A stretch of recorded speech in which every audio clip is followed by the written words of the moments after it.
Elle a prémédité son acte, que la justice soit rendue.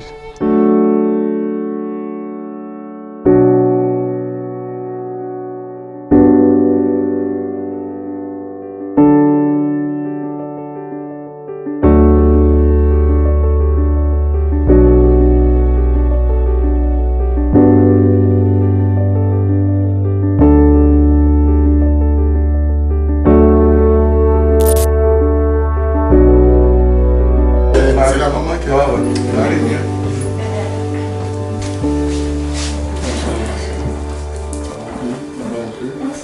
Et papa?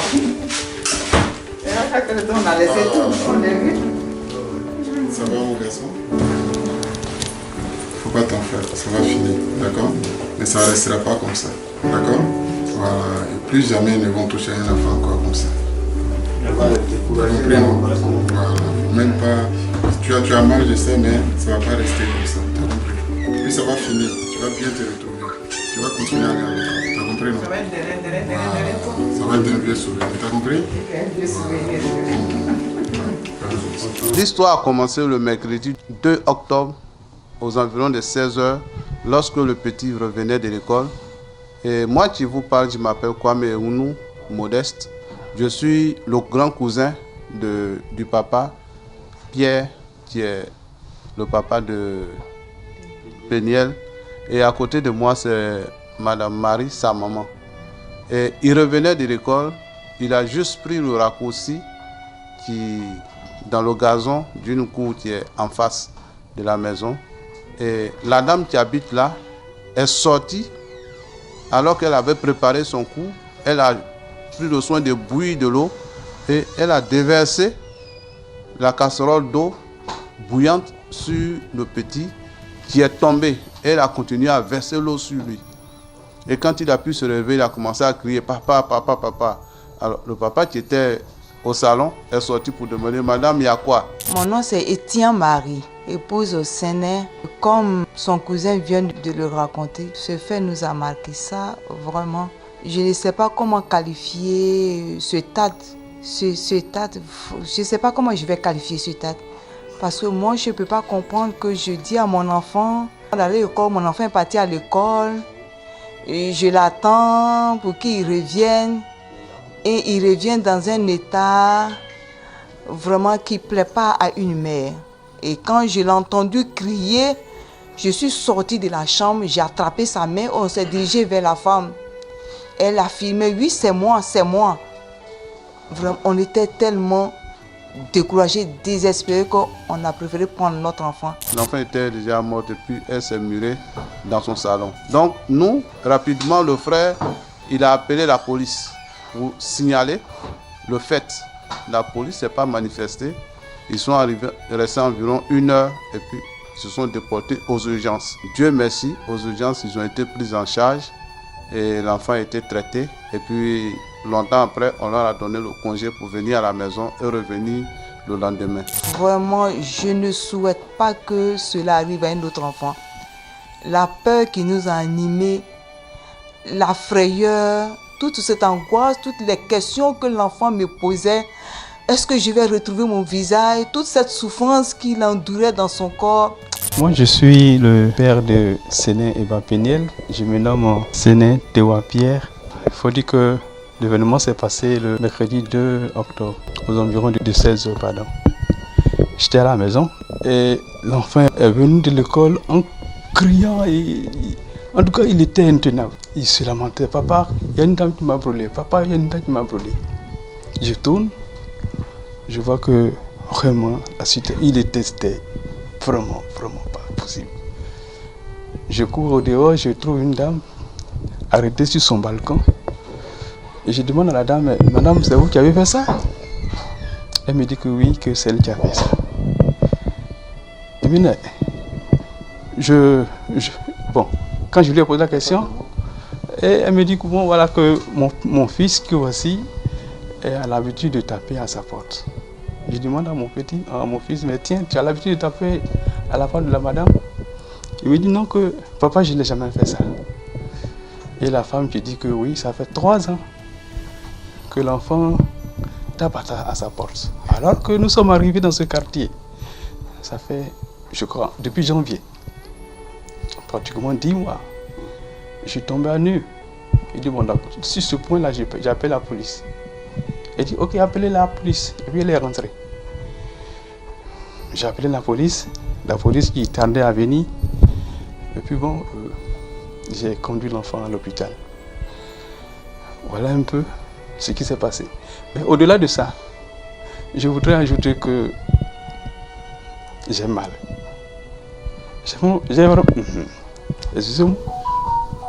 J'ai vraiment mal parce que je ne peux pas savoir qu'une personne morale peut agir de la sorte.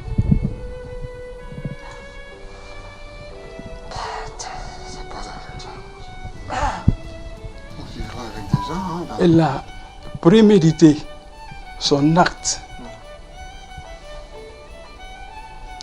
Elle a attendu à ce que la cloche sonne. Elle savait à quel moment l'enfant allait rentrer à la maison. Attendant l'enfant, et puis l'enfant arrive à son côté, elle pose l'acte. Je dis que c'est ignoble. Les mots me manquent. Que la justice soit rendue. Vraiment me faisait rappeler de la douleur d'une maman sur, comment on appelle, la table d'accouchement. Ça, vraiment, je ne peux jamais l'accepter, vraiment, ce mal qu'il a infligé à mon enfant. Je ne peux jamais l'accepter. Ça seulement, tout ce que je demande, qu'elle soit maman, qu'elle soit une mère, pour qu'elle puisse comprendre la douleur qu'une maman peut ressentir lorsqu'elle voit un enfant dans cet état. C'est ce que j'aimerais dire. Par la suite, la police est venue interroger la madame et puis on l'a laissée en liberté jusqu'à ce que le vendredi, la presse soit informée et quand l'information est sortie dans la presse que finalement, ils ont dû l'entendre, il paraît, au tribunal et on dit qu'elle sera jugée ultérieurement. Malheureusement, nous, on a l'enfant qui est ébouillanté, toute la peau s'est décapée et on part d'hôpital en hôpital pour lui trouver des soins.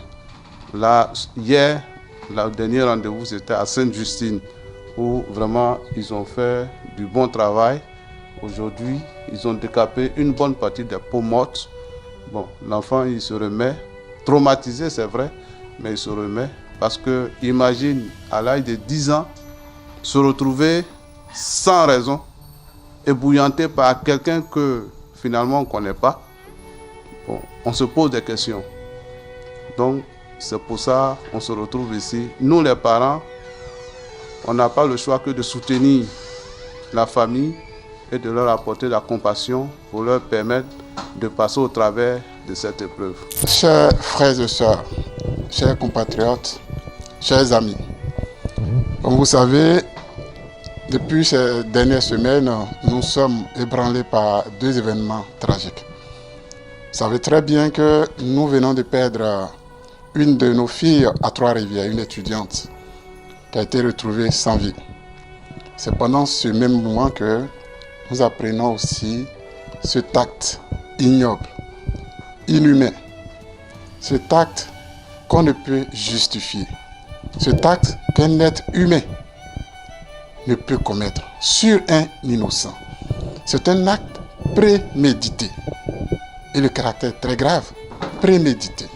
C'est-à-dire qu'elle a pris son temps, on vient d'écouter le cousin, elle a pris son temps. Elle a étudié l'heure de passage de l'enfant.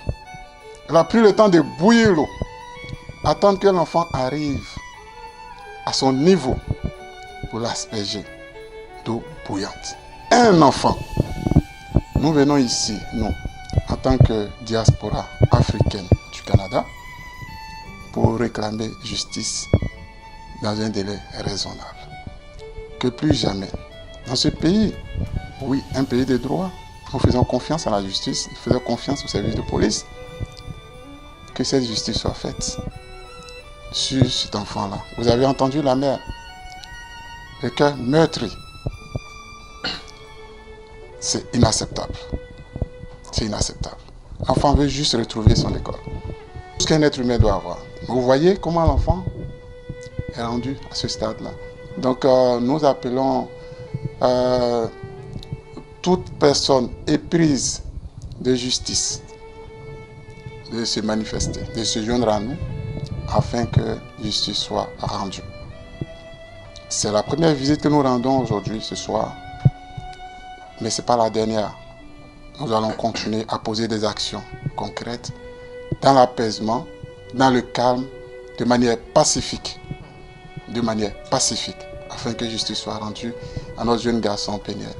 Et que les parents retrouvent leur quiétude aussi, parce que là, je vous assure qu'ils ne peuvent pas être en paix avec une voisine qui est prête à tout.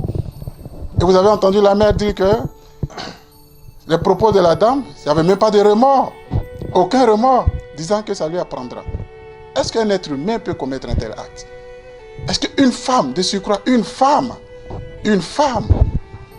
alors nous venons ici condamner cet acte avec la dernière énergie, sans réserve, pour dire que plus jamais un enfant ne doit subir un tel acte. Je vous remercie. Merci beaucoup, mon cher président. Merci à la famille. Je dirais que ce que nous venons d'entendre, c'est triste. On ne peut pas imaginer qu'un être humain, doué de raison et de sens, puisse agir de la sorte, surtout envers un enfant. C'est douloureux ce que vous êtes en train de vivre. On ne peut pas mesurer les mots, je pense que le président a mis les mots justes. Nous condamnons ça avec la dernière énergie. La Fédération africaine et Association du Canada est à vos côtés.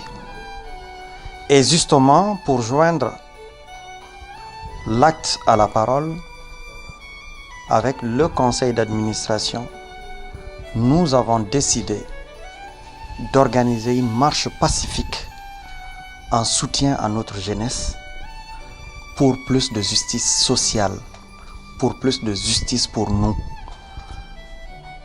Et cette marche, elle est prévue pour ce samedi 12 octobre, de 14h à 17h. Le point de départ, ça va être à la place Émilie Gamelin. Et le point de destination sera en fait la place du Canada. La communication va être faite dans ce sens aujourd'hui. Vous allez recevoir en fait l'information. Nous comptons également sur la presse, notamment Gas TV qui est de la FAC qui est parmi nous, Idriss aussi, et pour diffuser cela et relayer l'information partout. Il faudrait qu'on montre qu'on est solidaire. Si on ne le fait pas, on est cuit. Et il faudrait le montrer. Là, je suis là avec toute la communauté.